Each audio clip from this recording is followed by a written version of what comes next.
Hello friends, மூணாவது டெஸ்ட்டில் வேணாம், நாலாவது டெஸ்ட்டில் அவருக்கு ரெஸ்ட் கொடுத்துடலாம். ரோஹித் போட்டுள்ள பக்கா பிளான்.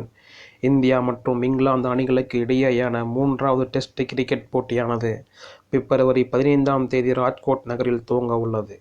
இந்த எஞ்சியுள்ள டெஸ்ட் தொடருக்கான இந்திய அணியின் வீரர்கள் ஏற்கனவே அறிவிக்கப்பட்ட வேளையில், இந்த மூன்றாவது போட்டியின் பிளேயிங் 11ல் எந்தெந்த வீரர்களுக்கு இடம் கிடைக்கும் என்கிற எதிர்பார்ப்பு அனைவரது மத்தியிலும் நிலவி வருகிறது.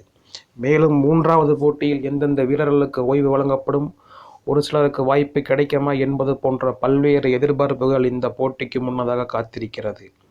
ஏனெனில் ஏற்கனவே இந்திய அணியில் முன்னணி வீரர்கள் சிலர் காயம் காரணமாக விளையாட முடியாமல் இருக்கும் சூழலில் சில வீரர்கள் அறிமுகமாகும் வாய்ப்புள்ளது.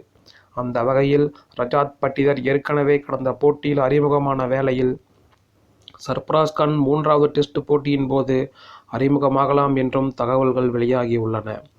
இந்த நிலையில் இங்கிலாந்து அணிக்கு எதிரான எஞ்சியுள்ள 3 போட்டிகளுக்கான அணியில் துணை கேப்டனான ஜஸ்பிரிட் பூமராவின் பெயரும் இடம்பெற்றிருக்கும் வேளையில், பணிச்சுமை காரணமாக அவருக்கு மூன்றாவது போட்டியில் ஓய்வு வழங்கப்படலாம் என்று பரவலாக பேசப்பட்டு வந்தது.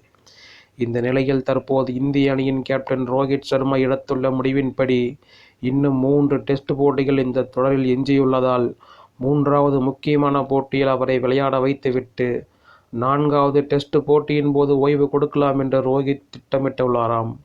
ஏனெனில் மூன்றாவது போட்டியில் ஒருவேளை இந்திய அணி இங்கிலாந்து அணியை வீழ்த்தும் பட்சத்தில் கடைசி 2 போட்டிகளில் அதே நம்பிக்கையுடன் இந்திய அணி பயணிக்கும் என்பதனால், இந்த போட்டியில் அவரை விளையாட வைத்துவிட்டு 4வது போட்டியில் அவருக்கு ஓய்வு வழங்கலாம் என ரோஹித் சர்மா திட்டம் தீட்டியுள்ளதாக கூறப்படுகிறது.